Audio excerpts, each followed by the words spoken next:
Hey, what's up guys? This is Steve-O with Dr. Surfboard Ding Repair. We got this Cronin twin fin in. She's got a few dings on her. Looks like we got this rail ding here. Probably a shin hit it. That's what I'm guessing. So we're gonna have to cut that out, refill it.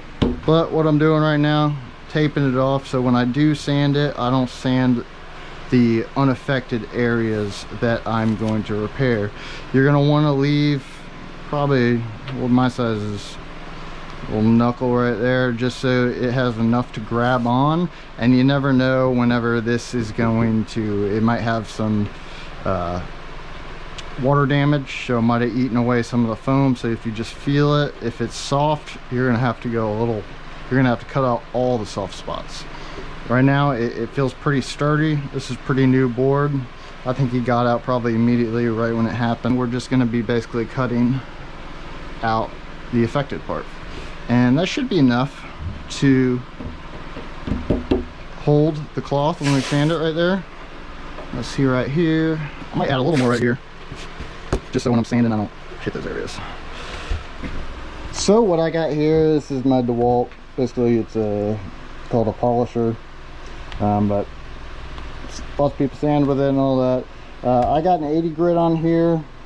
I like using that. You got to be careful on the 80 grit if you don't know that certain pressure, that sweet spot, so you don't burn through, but you know you're still sanding.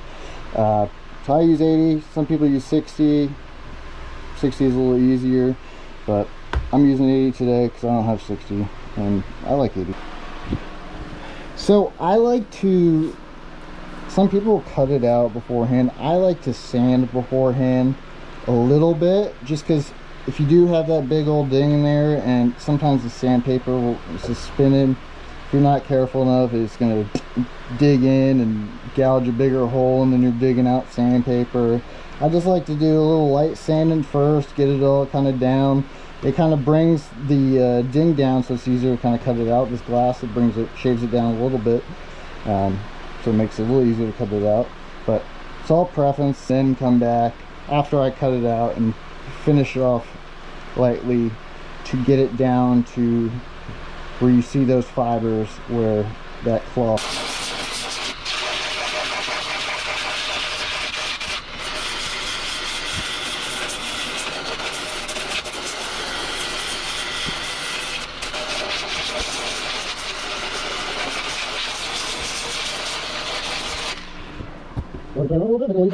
I don't want to go crazy on getting to seeing the fibers yet, because I'm going to have to sand again, and I wouldn't want to burn through if I already did that. I ran out of razor blades, so guys, once you got that all cut out like that, we're going to come back and sand these rough edges that you see right around there.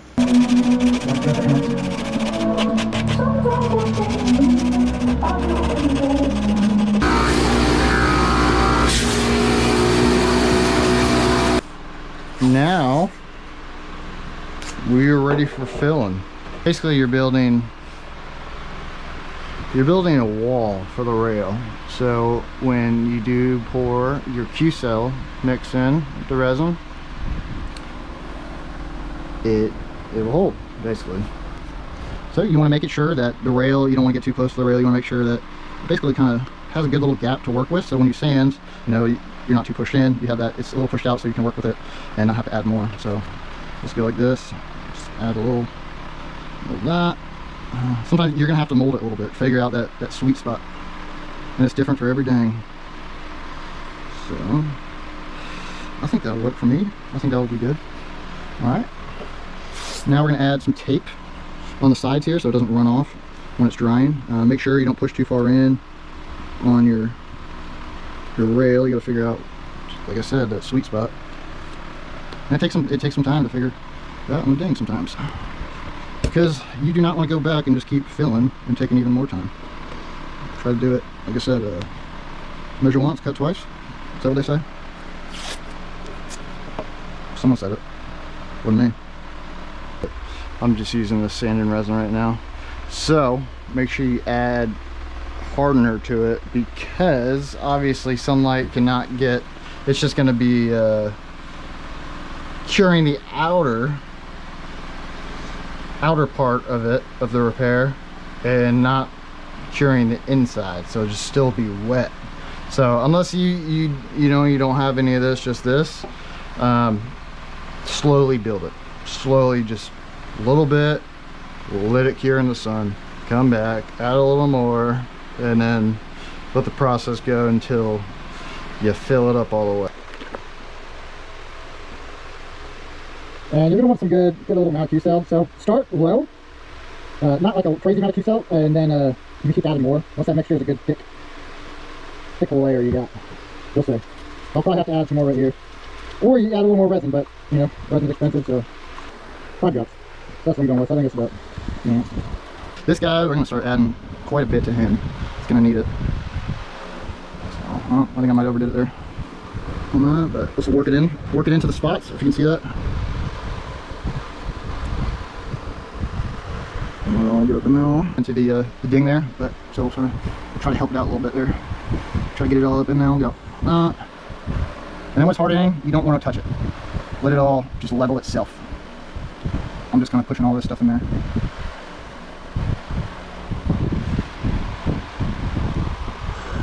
Make sure I don't have to go back, and I'd rather probably over sand than have to go back and redo the resin, because that takes a little more time. Yeah, I'm gonna let it cure in here for a little bit, let the catalyst hardener get to it a little bit, then I'll get it out in there to sun.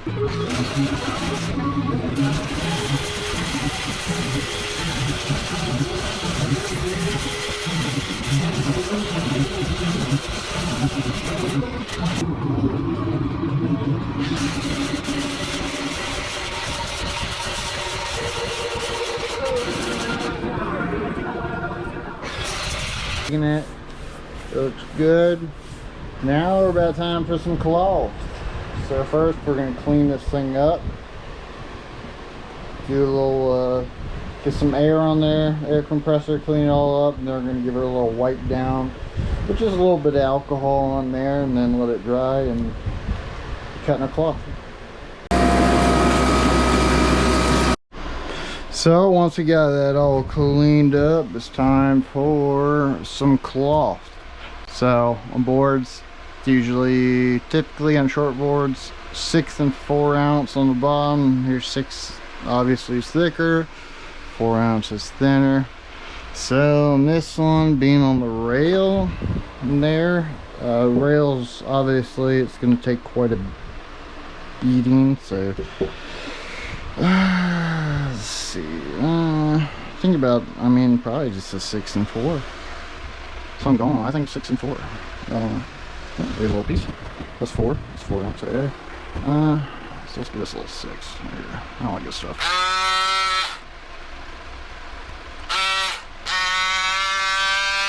So I'll see what we got on this. Alright.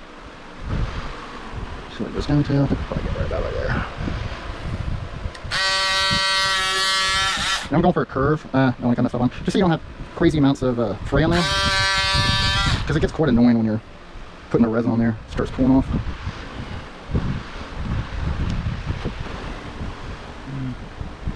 Like a little bit smaller.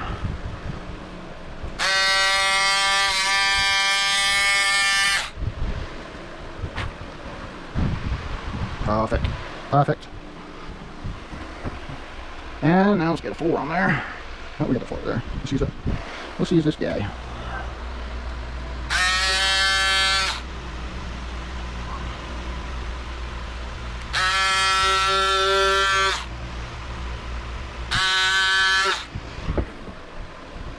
You're gonna want it quite a little bit bigger. That's pushing it. Be on the safe side, I think I'm gonna go a little bit longer. So what is this? Just a little bit longer on that.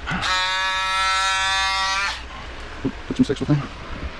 Just so whenever I'm sanding, I still have that extra area around it.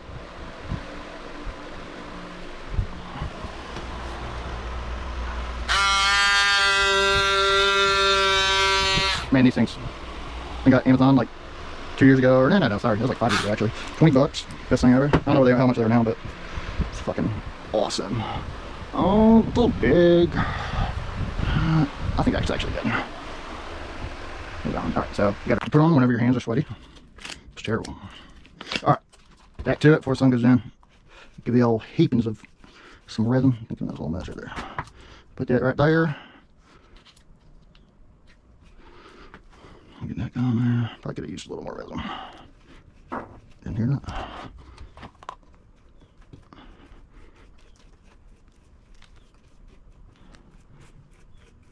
Alright. Get this going on there. Make sure the cloth gets fully saturated up and on.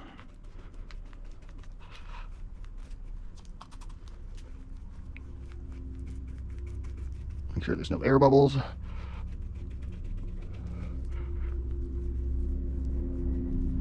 Alright, just a little bit.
I probably would have started with 4, worked my way up, but that's what I'm working with today.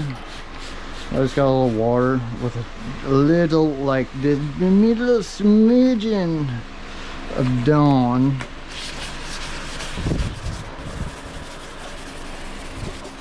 Get this, get a little wet sanding.